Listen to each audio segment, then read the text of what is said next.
Welcome to another Excel tutorial. In today's video, we're going to learn how to combine multiple tables using Power Pivot and create a pivot table to bring everything together. If you want to combine tables that have the same columns, Power Query is the way to go. But in this case, we have two tables that share one common column, and that's where Power Pivot shines. In this spreadsheet, we're working with two different tables.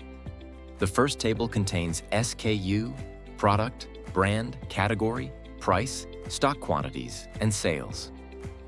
The second table, named Cost, holds SKU and product as well, but this time with cost and market share. As you can see, SKU is the common denominator connecting these tables. Before jumping into Power Pivot, we first need to set up relationships. But to do that, each data set must be converted into a table. Let's start by transforming the data.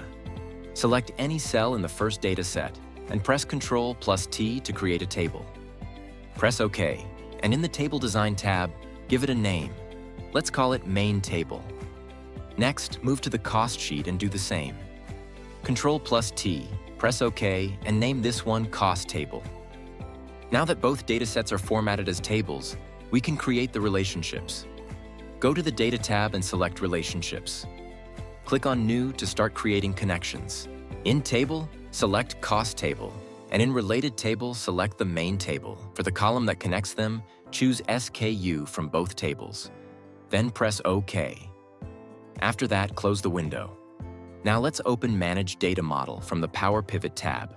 Here, you'll see both tables loaded. To get a clearer view, switch to Diagram View. Now you can visually see how Main Table is connected to Cost Table, forming a one-to-many relationship. This means one SKU in the main table connects to multiple rows in the other table. Now comes the fun part, creating the pivot table. Still in Power Pivot, select Pivot Table and hit OK. From here, combining all the data is easy. Drag SKU, product and price from main table into the rows and values area. From Cost Table, drag cost and market share into the values area. Now you have a complete dynamic table combining product details, cost data, and market share, all connected through the SKU column. If you found this video helpful, don't forget to like and subscribe for more Excel tutorials like this one. See you next time.